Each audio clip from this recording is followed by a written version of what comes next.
I left school. I did not know what I wanted for the rest of my career at all. That role actually was a really, really brilliant foundation to me later becoming the chief executive of Belfast City Council. You do have to be resilient. It wasn't a very nice thing to go through at the time. When you go into that leadership role, people then expect you to know everything right away. about the job right away. You can certainly set out what your vision is and what your direction of travel is. My job as a leader is to get people to believe in that. You have to be brave about it. Some people are going to say to you, it's never going to happen. You can't just, go in and whinge the next day. You've got a team who's worked so hard and you have to be the leader every day. Hello and welcome to Career Conversations, a podcast from Vera Search where we speak with senior leaders, business owners and CEOs about the decisions that have shaped their careers and get insights into leadership. Today I'm joined by Suzanne Wylie, Chief Executive of Northern Ireland Chamber of Commerce. Suzanne, welcome. Delighted to be here. Thank you for asking me, Richard. I believe I'm the first episode of hopefully many, but thank you and welcome. Thank you. Many listeners and those watching will know who you are, Suzanne, and some of the great work that you do, but could you give us a short introduction of what I do today? Yeah. So CEO Northern Ireland Chamber of Commerce. So we have about 1,200 member businesses right across Northern Ireland, all sizes of business, all sectors. And my job and the job of my team, 23 of us all together, is to help those members grow, be more successful, and potentially export more, potentially find new supply chains, new customers, etc. But also to really help the economy to thrive. And we do that through lobbying and finding solutions to some of the barriers to growth. You've had an amazing career, holding a number of chief executive roles and then more recently several chair positions in organisations. So as we chat today, hopefully we can explore what leadership looks like for you and what has shaped your career in that journey. But if we jump right back to when you left school. Are you asking me to go back a long, long way? What was the plan when you left school, and was it always focused on getting into a leadership role? Not at all. I left school. I'm just going to be really open about when it was. In 1984, and then went to university. I did environmental health at university. I kind of fell into that from school, and I had a careers person came into school and talked to us, and I thought that looks like a really varied career, not stuck in the office at all, but I kind of just fell into it, and then went to Ulster University, did 4 years with a year out in between, and then came out and went into that role with Belfast City Council. Didn't really know how long I would stay in that role. I probably thought I would stay in Belfast City Council for a much shorter period of time than I actually did, but that role as an AHO actually was a really, really brilliant foundation to me later becoming the chief executive of Belfast City Council. But did I have that in my sights at the time? Absolutely not. I was, 23, 24 years old when I went into that job, and at that stage, I did not know what I wanted for the rest of my career at all. What were some of those lessons that first role or those first few years in the council taught you? Yeah, well, many lessons. So as a female as well, right? There weren't that many women in that kind of role when I started out. There are now, which is super, right? But there weren't then. And I got promoted actually quite quickly. I think it was after about two years or 3 years I got promoted. And of course, there'd been people there for a very long time before that who, this girl had just walked in through the door. She was kind of very enthusiastic and, always out there wanting to do more. There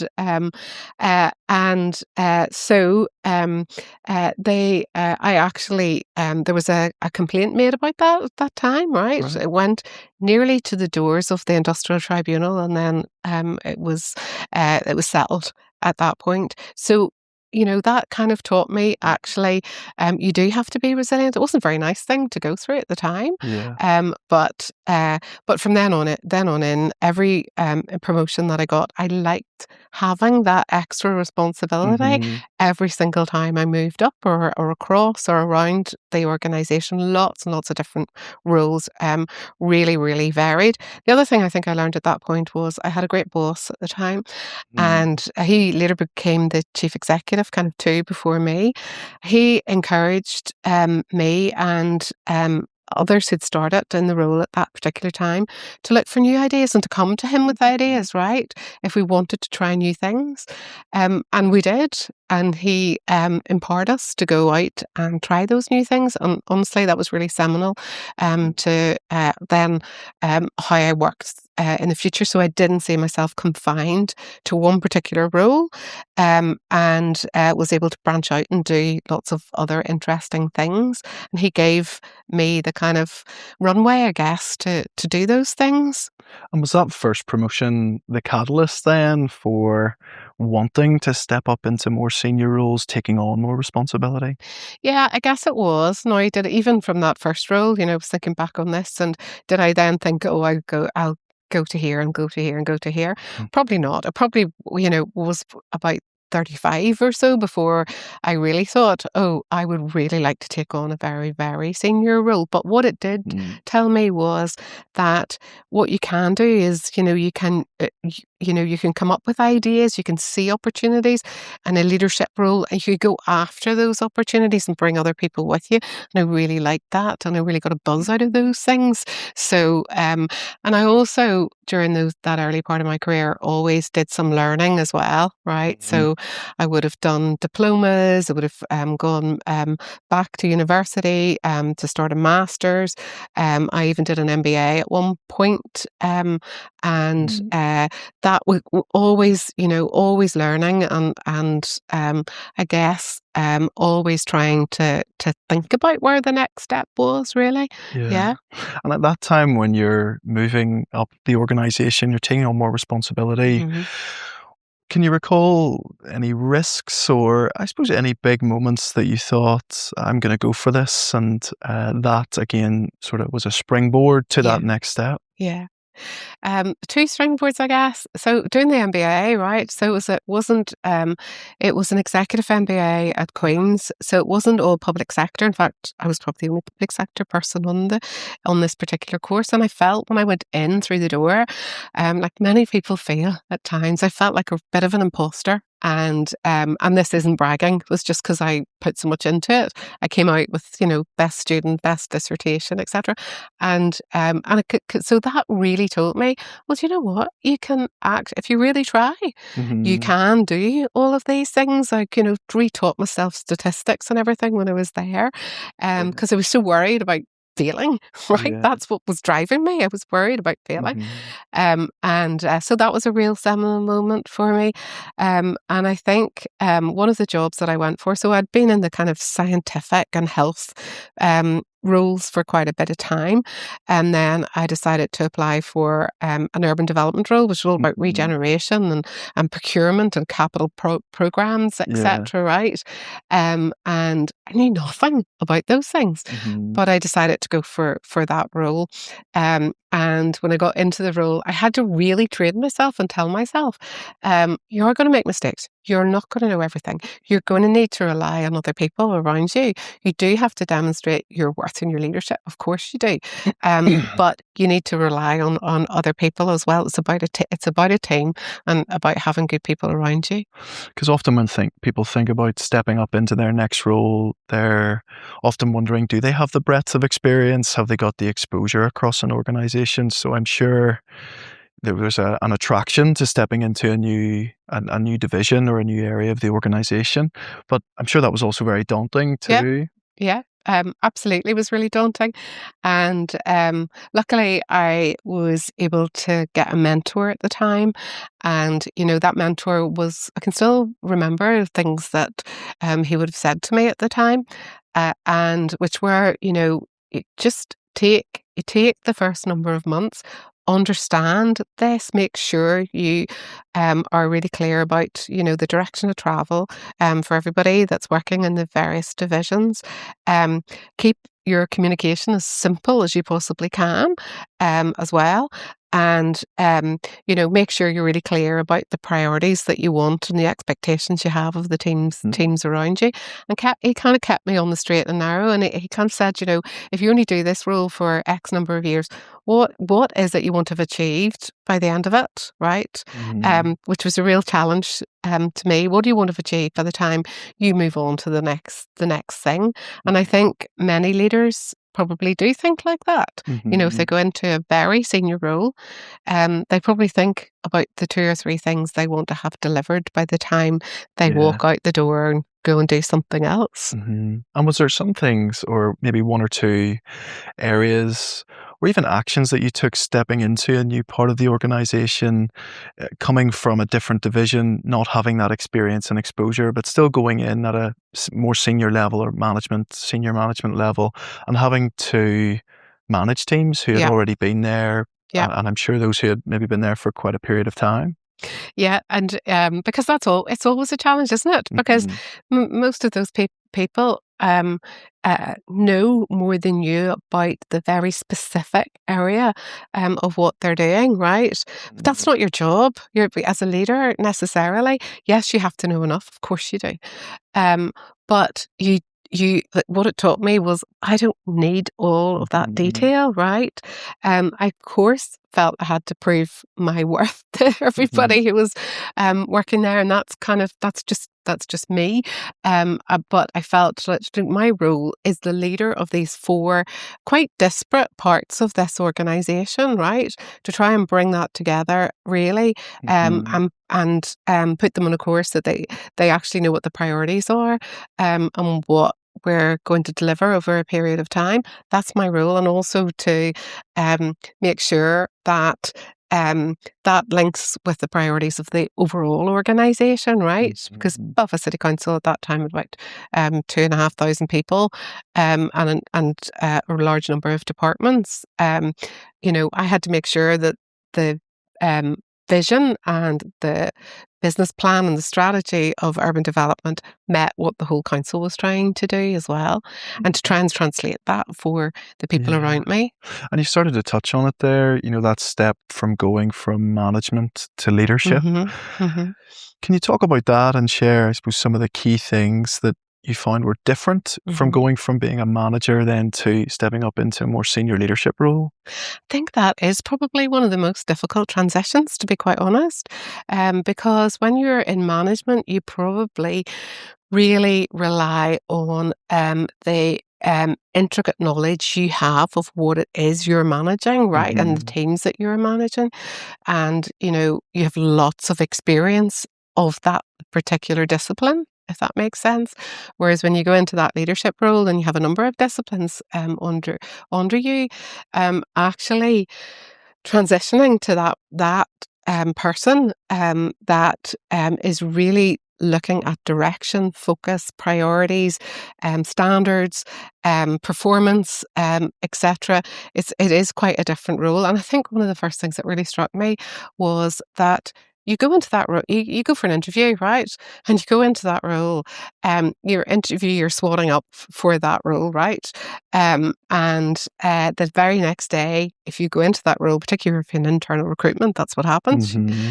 People then expect you to know everything about the job right away. So suddenly, your door of your office is revolving and people are coming in and asking you questions. And so for the first few months, it is quite tough because you do have to learn on the job as a leader. But I think it's always kind of lifting yourself up to remembering, what is my role? What is it I'm here to do? I am not here to do that person's job or that person's job or that person's job. Of course, you have to delve down in the detail if something goes wrong, or if you're developing a new project, for example, you might have to, take on a much more involved position. But your job is to lead the teams, right? That's really what it is. Honestly, getting your head around that is, I think, the biggest transition you can make from management to leadership. Okay, it's interesting because when you're making that transition, you can be good at a management level, or even as you've come up through an organization, you see individuals who are very strong in an area, and then as you step up Mhm, into leadership and you've more breadth to your role, you can't be the expert in all areas, so you do have to change who you are and almost what you offer to your team mhm, then and below from a leadership mhm. Yep, perspective. yep, and I think you do have to, obviously your team is working with you and for you, right? Mhm, There is a a balancing kind of line in that you want their respect. So you need to know enough of the detail, right, to mhm, gain the respect of people, and so for them to, respect your decisions and why you've made them, and for you to communicate those effectively is really, really important because I'll maybe talk a bit more about this later, but I believe that to get for a really, really good leader, you kind of have to get the whole team nearly they're working on a mission together. They're like mhm, really driving towards the priorities, right? So they have to trust you and understand what it is you're trying to achieve, really, so mhm. they can be part of that whole process. And when you were stepping up into that leadership role, were there a couple of things that were really beneficial that you did as you transitioned that stood you in good stead then in the long term? Getting everybody together, getting the teams together, doing, a few away days, few strategy sessions, et cetera, Mhm, right? But also just the one-to-ones that you have with your senior team. Incredibly important. You can't I can't overemphasize just how important that is, particularly at the very beginning, so that you get to know them, you understand them as people, right? Because you have to motivate them. We have to motivate each other, right, as a team. That's really, really mhm, important. But you need to know them. You need to know yourself, and be really self-aware. But you also need to understand each member of your team and what actually mhm, motivates them and what they're good at and what they're not so good at, right?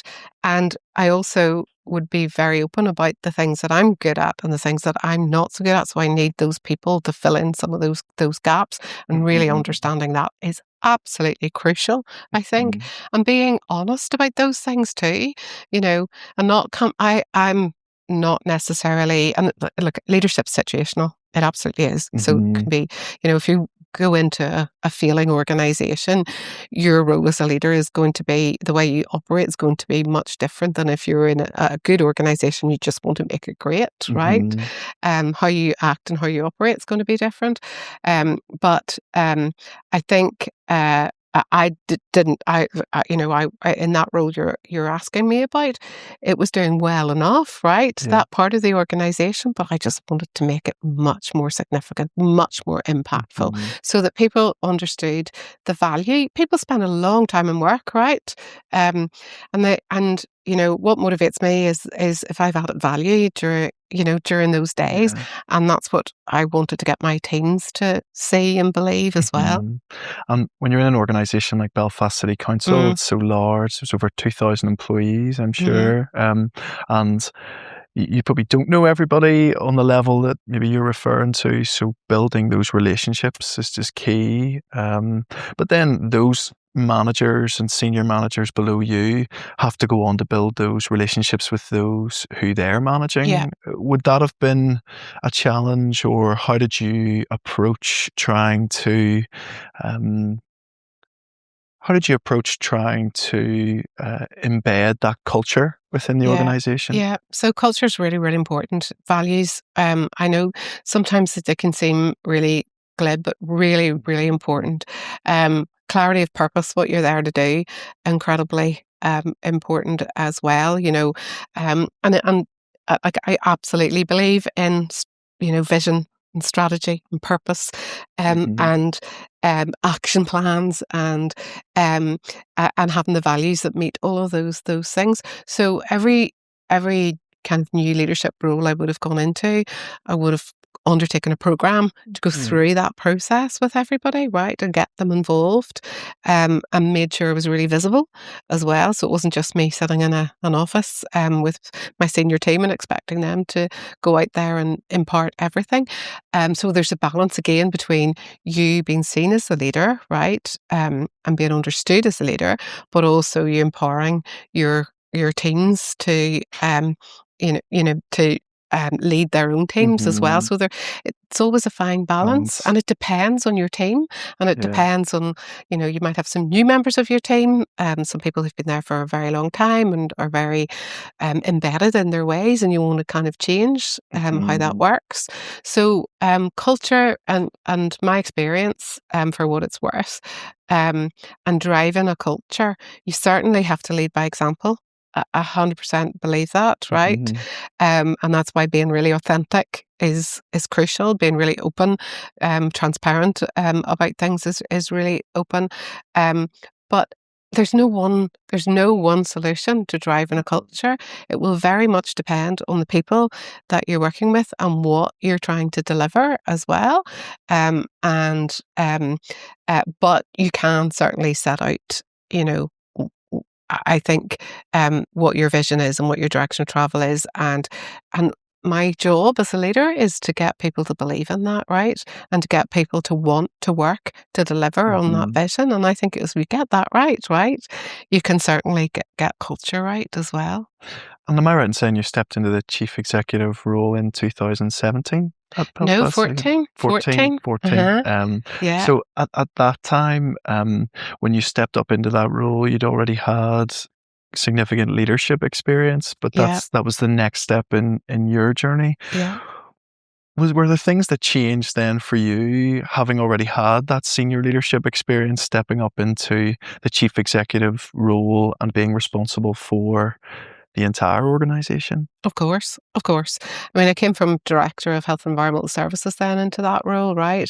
And so Director of Health and Environmental Services is very much about delivering the frontline services, and that can be a tough job in itself, because you're dealing with, waste collection, you're dealing with building control, you've got wide range, and you're working with trade unions, etc., right? And you also are exposed politically as well. So, you report into a political committee. When you become chief executive, from a political perspective, you're kind of it, right? So it's 60 councillors effectively where my boss is effectively, right, as the council. And at that stage, when I became chief executive, there were 8 different political parties. So my job really was to run the organisation, but the councillors were the decision makers in terms of policy direction for the council. So so you were kind of in that, in the middle of all of that, really, all the time. And obviously not all parties agree. So my job was to get as much consensus as I possibly could to get some big decisions across the line. And you might wonder, well, what big decisions are you talking about? Because when I became CEO, local government reform was just happening. So we went from 26 councils down to 11 councils, and councils got some new functions. So Belfast became a bit bigger, and it got a function called community planning.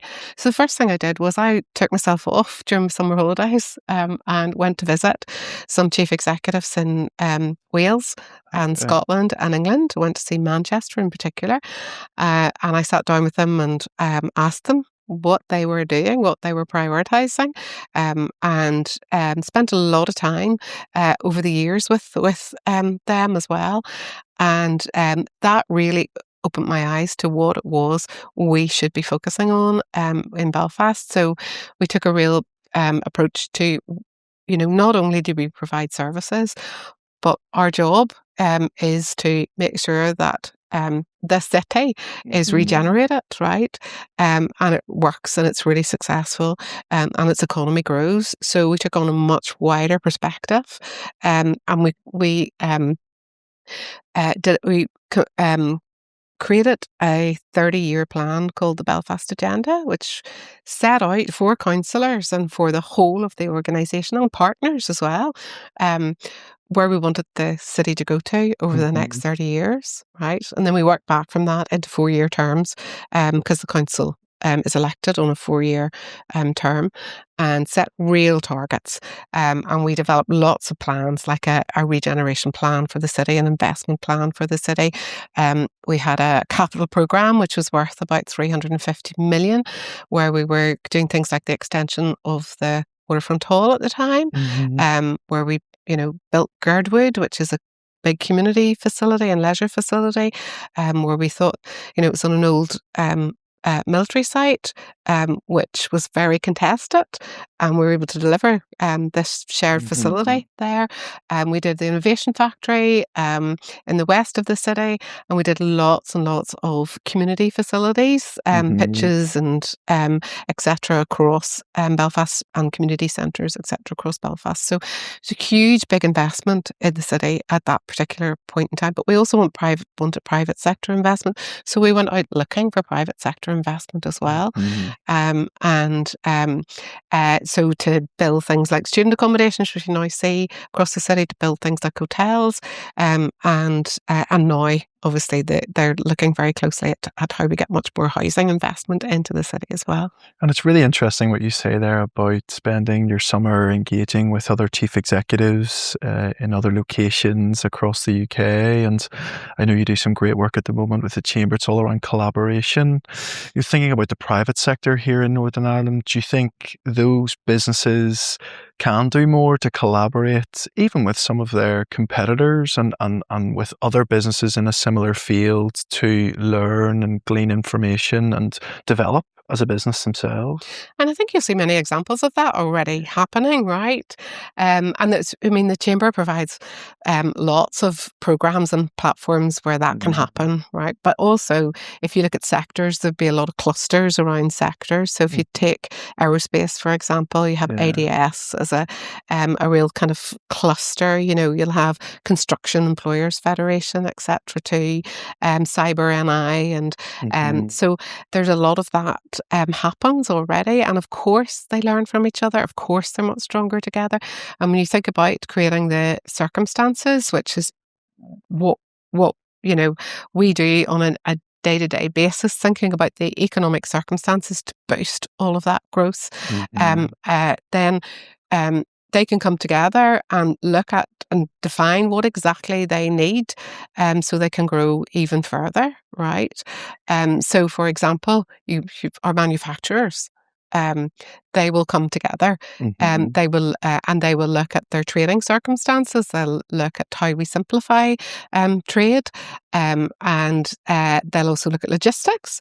Of course, they'll look at transport, etc. So there's a lot of merit in bringing different business sectors together and working through all of the opportunities that there are and barriers. When you think about, so one of the things that I talked about priorities earlier, and as Chief Executive of Council, we had some big missions as some of our priorities. One of those was to get the city deal for the Belfast City region, and that was no mean feat at the time, because the Treasury weren't even looking at giving Northern Ireland anything like that, right? So there's a lot of negotiation went on, a lot of collaboration with the private sector, a lot of collaboration with other, with the universities, etc., to allow that to happen, and with other councils around Belfast. But we now have innovation centres being built across Northern Ireland. Those innovation centres, are the future of our economy.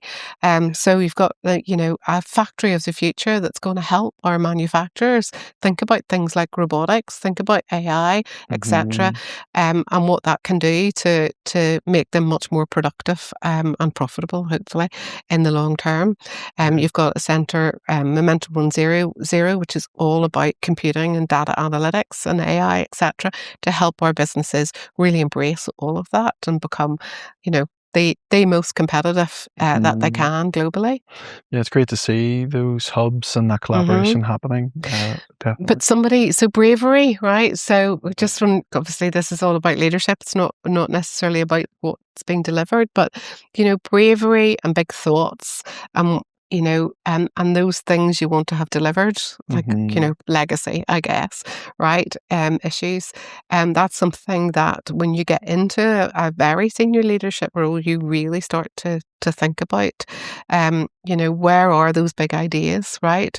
What is it that's going to shift the dial? Mhm. And then you have to go after them, and you have to have, you have to be sure of your convictions, because you're going to get knocked along the way. Mhm. Some people are going to say to you, "That's never going to happen, Suzanne," Mhm. right? And you're going to burn yourself out and waste all this energy. But if you're absolutely, if you can see the difference that something like that can make, it's so worth going for it. But you have to be brave about it, Mhm. and you have to convince other people that it's worth doing as well. And how do you stay on that path when people are suggesting, "Look, that's not gonna work," or, "No, I don't think you'll get there," or, "We've done this before, we usually do it this way," which, you experience in senior leadership roles, Yeah, particularly when you're trying to bring a fresh perspective. yeah. How do you combat that? Yeah, I think so, lots of ways, from that particular example, helping people to see what the kind of prize is at the end, right? And Mhm. convincing people that, this is transformative, building these innovation centres, right? Really, really transformative for the economy. And it's been done in other places. So why should we not have something like Mhm. that?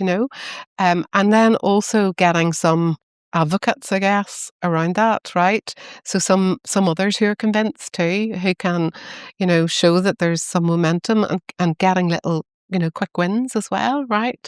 To show there's momentum on that process. Long, long journey, absolutely. But the university vice chancellors, particularly Ian Greer at the beginning from Queen's, had been in Manchester before, had seen this happen. So like he was a real advocate of helping me push for city deals Mhm. here. And then the politics as well. The politicians wanted it to happen too. So, finding those places where you can get some momentum is really, really important. But it's not always easy. Yeah. We went after European Capital of Culture. Um, Mhm. and with Derry Londonderry, and it was very, very challenging.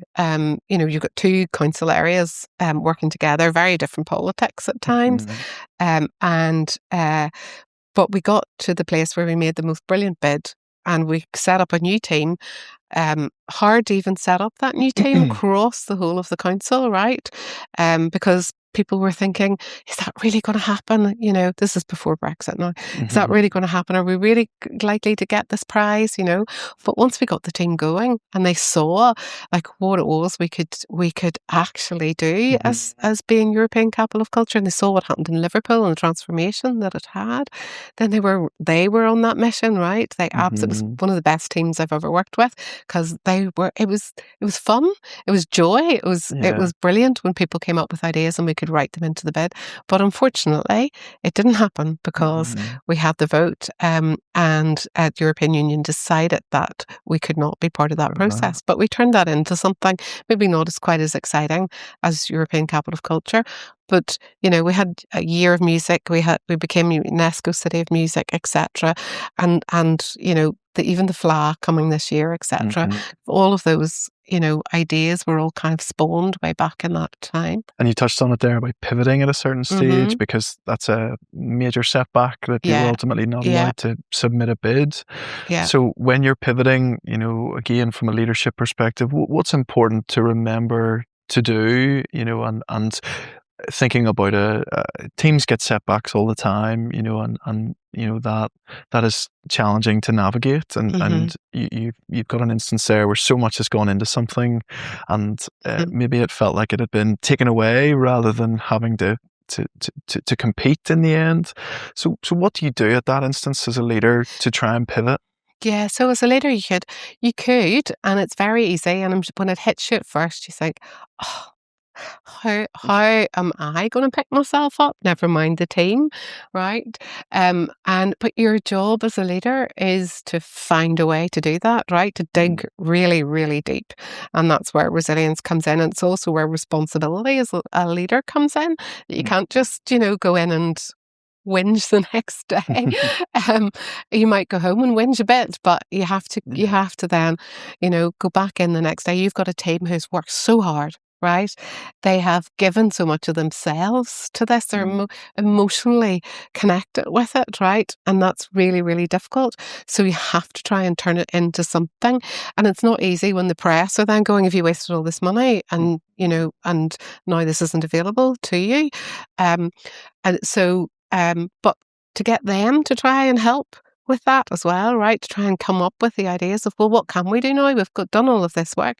Can we turn it into something? And where do we Mhm. go with this?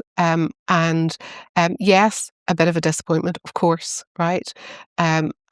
But it was turned into a medium term kind of plan of as to what Mhm. else could we do, so it wasn't completely wasted at all. Mhm.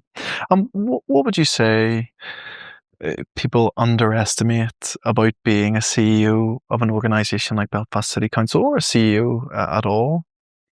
I'll go start with Belfast City Council and then a CEO at all, right?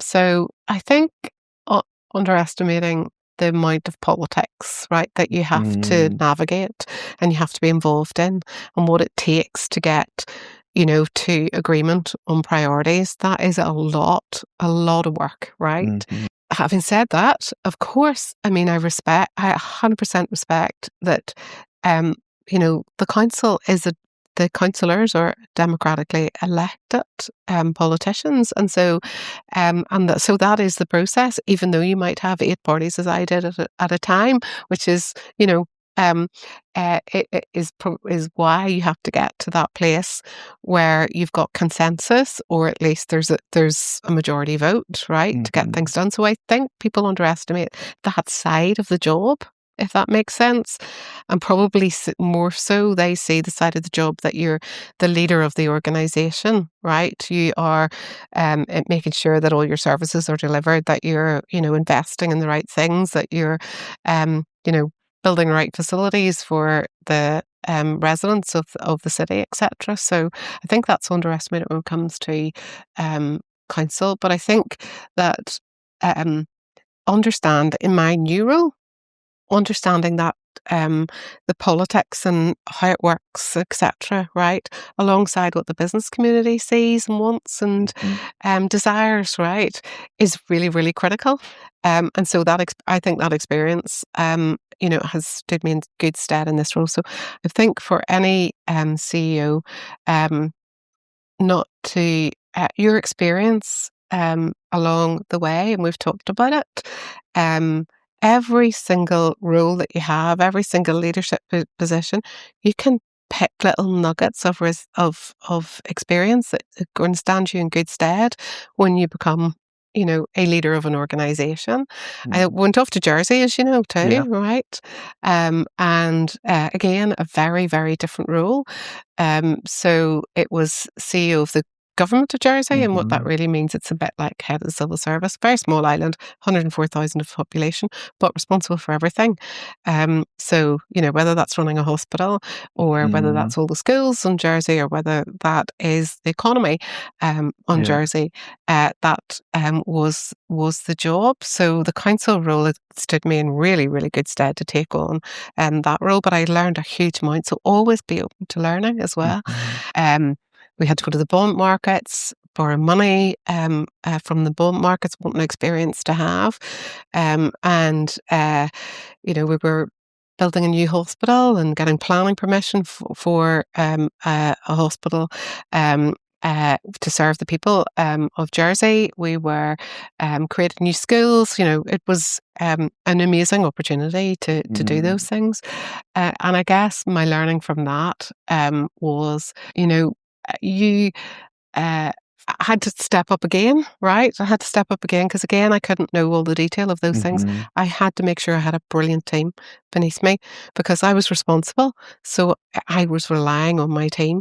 I needed things escalated to me as soon as something went wrong. I needed to know about it immediately with no surprises. I needed a team to work out what it was we were going to do about those things that went wrong as well.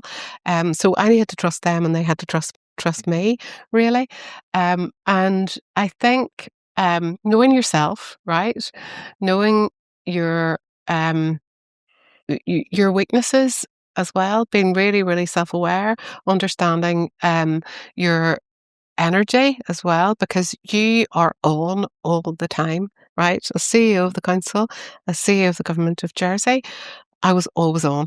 I slept with my phone beside me every night, and I was contactable by anybody at any time of the day or night, or on holiday, etc. So, being able to manage my energy levels really, really important. And for any leader, that's really important because you have to show up every day, right? Mhm. No matter what happens, and you have to be the leader every day.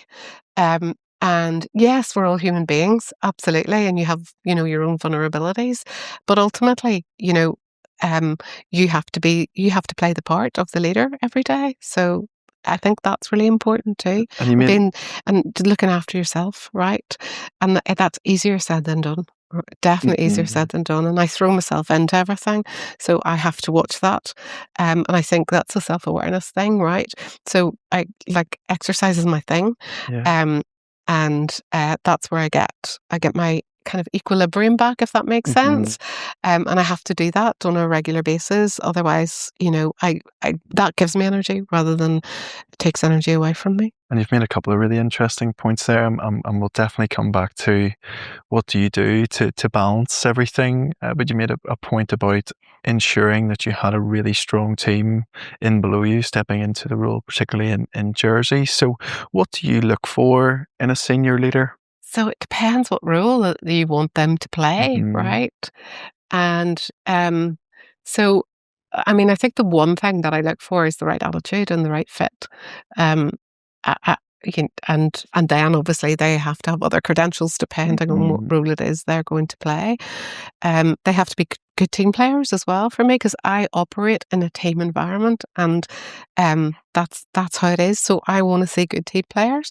I want to see people who care, right? Hmm. Not maybe sounds a funny, like a really strange thing to say, but I actually want them to care about the organisation and what it is they do and what their role is and what it is we're trying to achieve.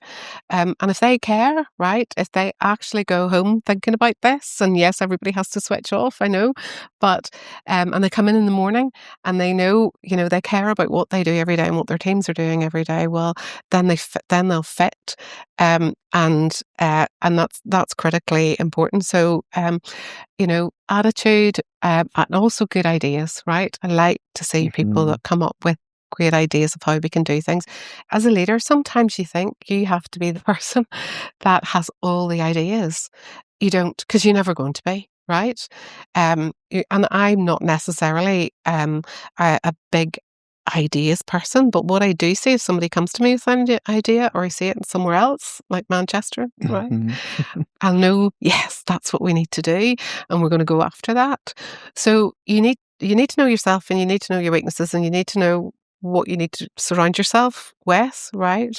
So one of the things that I always need in a team is somebody who's going to do all the process, somebody who's going to keep me on the straight and narrow, because I know if someone else is coming up with the ideas, I'll want to do that, and I want to do that, and I want to do that. I need someone who's going to say, hey, you know, we need to do these things in a logical way, and usually that's your kind of your financial director, for example, or your COO, who will help you to do that Hmm. kind of thing, right? I also think that people who are good with people too, right, Hmm. and who can really, make sure they can get their own teams to be very, very motivated, and people who can collaborate and aren't siloized in their thinking. That's really important as well.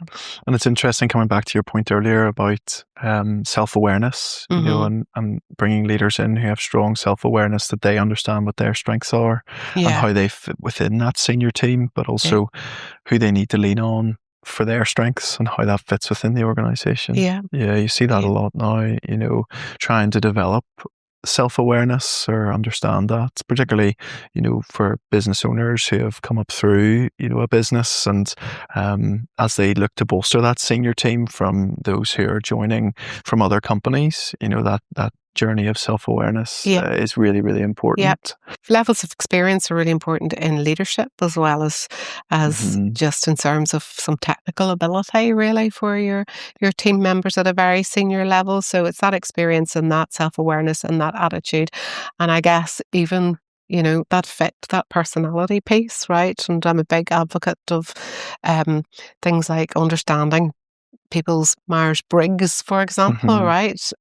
Their personalities, Yeah. so that um, the things that will annoy them, and why they want to do things in a certain way or why they don't want to do things in a certain way. I think that's important, and having the right mix in your team is critical too, so that everybody's not kind of just process driven, or just purely comes up with 10 ideas a day and can't Yeah. deliver them, right? Mhm. So it has to be that mix. That's really interesting because, I would see more business owners, organizations, senior leaders doing things like personality profiling to understand, okay, we have individuals who can do a role, but how do they do that role? How do they fit within the team, and how do they Mm, communicate with each other, and how do we make this a really strong blend and move forward, in the right direction? And often, like, what's highlighted is someone's style of communication, and communication is just key when it comes to working in a wider team. And I'm yeah, sure you've seen, you yeah. talked about, I'll relate it back to a board. A board will maybe have a handful, or a dozen board members. You had, in theory, 60 at one point. So communication must have been critical, at that Mm, role at all times. Always being on, is, yeah. I'm sure that was Well, challenging. communication, communication, communication. That's everybody says it, right? And it's Yeah. true. And if you go out and ask your teams, um, about their levels of satisfaction, which we all should do on a regular basis, right? You will always get back that could be better at communication, because we can always be better at communication, right? And you know, and I think communication has to work, um, right from the leader, right down and through the organization. It's not going to work just from the leader of the organization standing up and doing a town hall, for example. Mhm. That's really good, and it's really good for people to hear that and see that, but it has to cascade right down and through. Yeah. And that's the bit that's sometimes quite difficult, depending on the size of the organization that you have, because you want your messaging to be very similar, Yeah. and you're relying on lots of different people to give Mhm. those messages out. And so getting that right is a real art, I think. Yeah. What would you say is the difference between exceptional and good when it comes to leadership? Exceptional leaders probably um, are there because they want to achieve for the organization, as not just for themselves, right?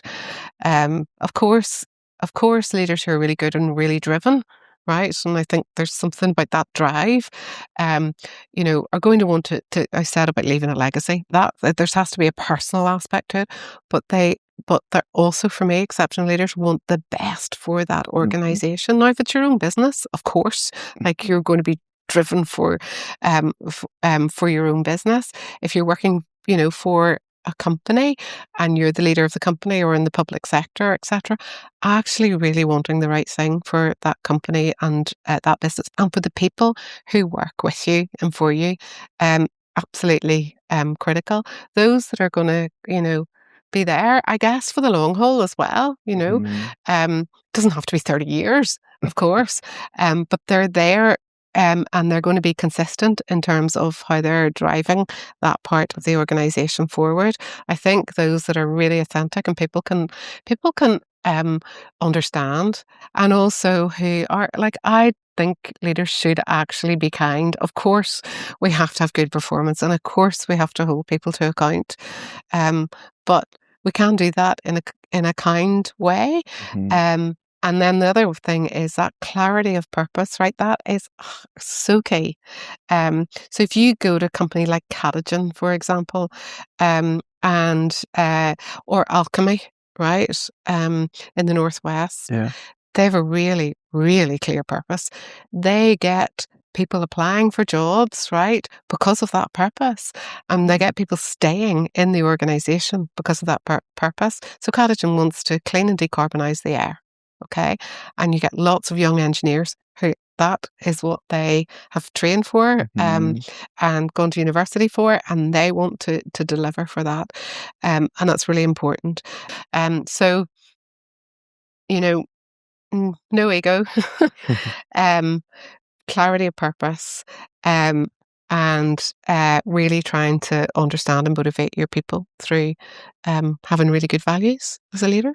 And somebody who's at the start of that journey of having clarity on their purpose, could you give an idea of what a first step would be to go on that journey? Because that can be difficult, particularly if you're an owner managed business and you're very involved in the day to day. It's fast paced, there's lots Hmm. going on.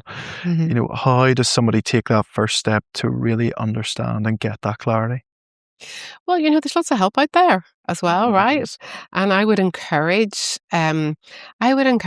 some of those people, particularly owner-managed businesses where you've kind of like the organization, you've grown up through the organization, right? Or you've created the organization and you've grown then and broadened. But to go and see some other companies, right? But companies are really, really willing to open their doors. Mhm. If you think about companies like Seating Matters, for example, I don't know if you Mhm. know them, Yeah. but they bring in people all the time to learn about their approach to lean manufacture, right? Mhm. And they have distinguished themselves, I guess, and that is their approach. Improvement is written into everybody's job descriptions, right? So Mhm. if you go along and they sign you up as an employee, you will have an improvement agenda in there as well. Every morning, they take 20 minutes out to talk about improvement before they actually go on to the line to make those seats.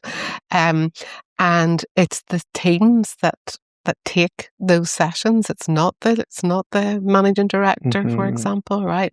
So there's some amazing examples out there that I think other businesses can absolutely learn from. So look around, lift our heads a bit, right, from the day to day. Very hard to do when you've got a bottom line that you've got to, meet, and I accept that.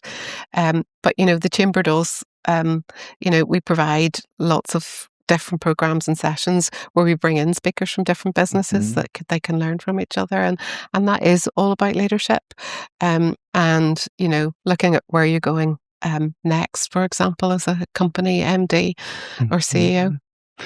And you've talked about, the roles that you've had, and I'm sure, many of those, or many people who are in a senior leadership role, they're busy. There's lots going on, and you're Hmm. you're you're juggling lots of plates and spinning lots of plates. So, what do you like to do to get away from all of that? Do lots of yoga, right? Okay. And the really weird thing about yoga is that I literally don't think when it took me a long time to get there. People, do mindfulness programs and those kind of Mhm. things, and I find it really, really hard to switch up my brain off. But Okay. I found that I've been able to do that. Doing yoga, I probably do that about 5 times a week, believe it or Mm. not, just early in the mornings. And I try to cycle in and out of work. So I got this kind of, when I'm going home and I'm cycling, it kind of clears your head a bit, Yeah. right? Now, I'm kind of person who stays in work until I've got the work done and then I'll go home. So Mm. it's kind of don't do as I do kind of thing, because I would work long hours. But that's just how I like to operate. And then I've got a clear head on the way home, and I can relax a little bit when I get home. And I got this Brilliant. thing that I call it Fire Break Saturday, where I try to have a break on a Saturday and just do different things, Switch right? off. Switch off and fill it with different things, because otherwise I would start to think about work if I didn't fill that day with Mhm. something which was, more fun or family orientated. Yeah. What advice would you give to someone who is maybe about to embark on their first senior leadership role, or is curious in taking that next step in their career? I would say that if they're even thinking about that, then that's the first step, right? And they should absolutely go for it, because if that's the spark in their head, they should absolutely go for it. Now, is it the right role? They have to think about that. They have to think about their fit, right? And I think one of the biggest lessons for me going through the different roles is I have applied for roles that I wasn't successful in, right? I'm sure we all have. And actually they weren't the right fit for me either. Maybe I'm just telling myself that, but I don't believe they necessarily were the right fit for me. And so it's a two-way thing. So think about it in that way, right? Is it right for you as much as is it right for the company or the organization? Because if those two things fit or meet, then that's brilliant. That's where Yeah. you're going to really excel. So I also would think about the person who was in the role before. Maybe they're amazing, or maybe they should have moved on a while ago, right? So you don't have to do the job in the way that the person that was in the role has done it, but think about what it is you would do in the role before you actually go into it. What are those things that you would want to achieve in the role, right? Because then you're thinking yourself into those shoes, right? Before you've even got there. So you're not just thinking, oh, I've got to go for an interview and I need to learn this and I need to do that and I need to perform in this way, etc. But actually think about yourself in the role and what you would do, and is that what you want, and would you be able to drive the company or organization forward? And if you think you can, I would absolutely go for it. I would get some help as well. And there's lots of free help out there, lots of willing people who are in business, who are in those leadership roles, who want to see other people come into leadership, and who would be quite willing to give their advice. Suzanne, thank you. That's You're been very really, welcome. really informative. Thank you very much for your insights. You're welcome. Thank you. Thank you.